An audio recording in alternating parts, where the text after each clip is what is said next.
বিসমিল্লাহির রহমানির রহিম। পরম করুণাময় ও অসীম দয়ালু আল্লাহর নামে। আমি প্রত্যেক উম্মতের মধ্যেই রসুল প্রেরণ করেছি এই মর্মে যে তোমরা আল্লাহর ইবাদত করো এবং তাগুত থেকে নিরাপদ থাকো।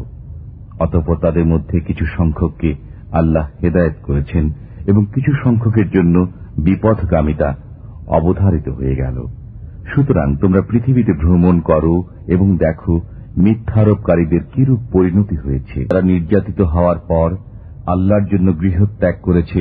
আমি অবশ্যই তাদেরকে দুনিয়াতে উত্তম আবাস দেব এবং পরকালের পুরস্কার তো সর্বাধিক। হায়, যদি তারা জানত। الذين صبروا وعلى ربهم يتوكلون। যা দৃঢ় পথ রয়েছে এবং তাদের পালনকর্তার উপর ভরসা। আল্লাহ একটি দৃষ্টান্ত বর্ণনা করেছেন। অপরের মালিকাধীন গোলামের যে কোনো কিছুর উপর শক্তি রাখে না এবং এমন একজন যাকে আমি নিজের পক্ষ থেকে চমৎকার রুজি দিয়েছি, অতএব সে তা থেকে ব্যয় করে গোপনে ও প্রকাশ্যে। উভয় কি সমান হয়? সব প্রশংসা আল্লাহর। কিন্তু অনেক মানুষ যা করে দিয়েছেন তোমাদের গৃহকে অবস্থানের জায়গা এবং চতুষ্পদ জন্তুর চামড়া দ্বারা তৈরি করেছেন তোমাদের জন্য তাঁবুর ব্যবস্থা। তোমরা এগুলোকে সফরকালে ও অবস্থানকালে হালকা পাও। ভেড়ার পশম, উটের বাবরি চুল ও ছাগলের লোম দ্বারা কত আসবাবপত্র ও ব্যবহারের সামগ্রী তৈরি করেছেন এক নির্দিষ্ট সময় পর্যন্ত। আল্লাহ তোমাদের জন্য সৃজিত বস্তু দ্বারা ছায়া করে দিয়েছেন এবং পাহাড় সমূহে তোমাদের জন্য আত্মগোপনে জায়গা করেছেন এবং তোমাদের জন্য পোশাক তৈরি করে দিয়েছেন যা তোমাদেরকে গ্রীষ্ম এবং বিপদের সময় রক্ষা করে। এমনিভাবে তিনি তোমাদের প্রতি স্বীয় অনুগ্রহের পূর্ণতা দান করেন যাতে তোমরা আত্মসমর্পণ। প্রত্যেক উম্মতের মধ্যে আমি একজন বর্ণনাকারী দাঁড় করাব তাদের বিপক্ষে তাদের মধ্য থেকেই, এবং তাদের বিষয়ে আপনাকে সাক্ষী স্বরূপ আনয়ন করব।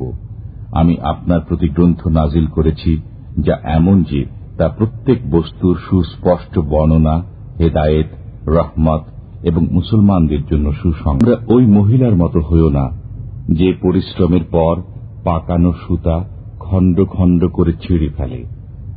তোমরা নিজেদের কসমসমূহকে পারস্পরিক প্রবঞ্চনার বাহানারূপে গ্রহণ করো এজন্য যে অন্য দল অপেক্ষা এক দল অধিক ক্ষমতাবান হয়ে যায়। এতদ্বারা তো শুধু আল্লাহ তোমাদের পরখ করেন। আল্লাহ অবশ্যই কিয়ামতের দিন প্রকাশ করে দেবেন যে বিষয়ে তোমরা কলহ। দৃষ্টান্ত বর্ণনা করছেন একটি জনপদের যা ছিল নিরাপদ ও নিশ্চিন্ত। সেখানে প্রত্যেক জায়গা থেকে আসত প্রচুর জীবনোপকরণ। অতঃপর তারা আল্লাহর নিয়ামতের প্রতি অকৃতজ্ঞতা প্রকাশ করল। তখন আল্লাহ তাদেরকে তাদের কৃতকর্মের কারণে মজা আস্বাদন করালেন, ক্ষুধা ও ভীতির। আপন পালনকর্তার পথের পানে আহ্বান করুন, জ্ঞানের কথা বুঝিয়ে ও উপদেশ শুনিয়ে উত্তম রূপে, এবং তাদের সাথে বিতর্ক করুন পছন্দযুক্ত পন্থায়। নিশ্চয় আপনার পালনকর্তাই ওই ব্যক্তি সম্পর্কে বিশেষভাবে জ্ঞাত আছেন যে তাঁর পথ থেকে বিচ্যুত হয়ে পড়েছে, এবং তিনিই ভালো জানেন তাদেরকে যারা সঠিক পথে আছে। নিশ্চয় আল্লাহ তাদের সঙ্গে আছেন যারা পরহেজগার এবং যারা সৎকর্ম করে।